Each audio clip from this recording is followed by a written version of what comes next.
One of the bills listed for second reading seeks a single term of 6 years for the president and governors and a 6-year term for national and state assemblies. The alteration I'm talking about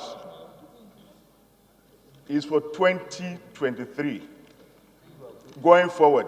The reason is simple. That's for the executive. The reason is simple. Re-elections of governors and presidents allegedly got 3-4 times more than the first elections. Now, allegedly, these monies come from the coffers of the states, of the government, allegedly. Now, if you give a 6-year single tenure, for the executive, the president, and the governors, most likely you are not going to see a situation where one will fall back to coffers of the states to sponsor elections. The motion is supported by just one lawmaker and rejected by others, with some arguing that the president or governor will be unable to make meaningful achievements if restricted to just a 6-year single term. The monies that are being spent belongs to this country. We can save that money. They're actually getting 4+2 without a second election. People have said somebody can just come in and not work. That's where the parties need to select good hands. And if you also have a governor that will not work, it will mean that the party will lose that state. So, Mr. Speaker, I support this bill. We should allow it to go through second reading, and it will save this country, it will save our democracy.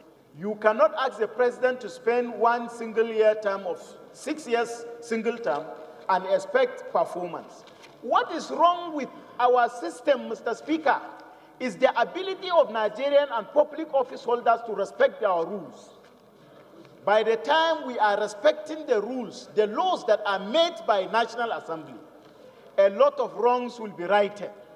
So, Mr. Speaker, in my view, Mr. Speaker, our democracy doesn't need 6 years single term for the executive. Our democracy needs to maintain the 4 years term, 2 terms for the executive, and the 4 years term for the parliament. If there is anything we need to do, Mr. Speaker, let us look at our electoral reforms. The proposed amendment is self-seeking.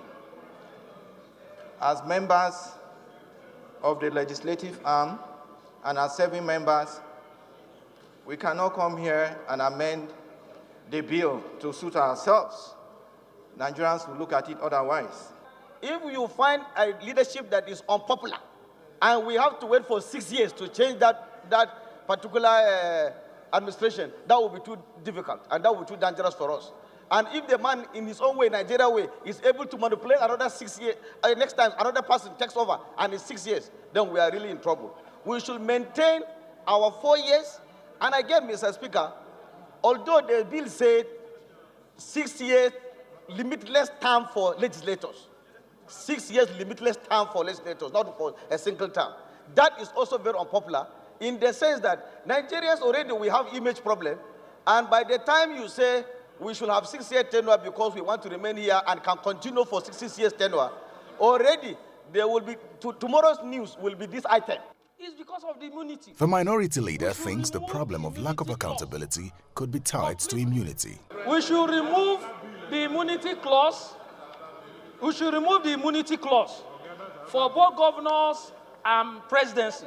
Let the immunity go off so that there will be accountability, thorough accountability, and ensure that the money meant for Nigerians are duly spent in accordance as prescribed by both the lower house and National Assembly.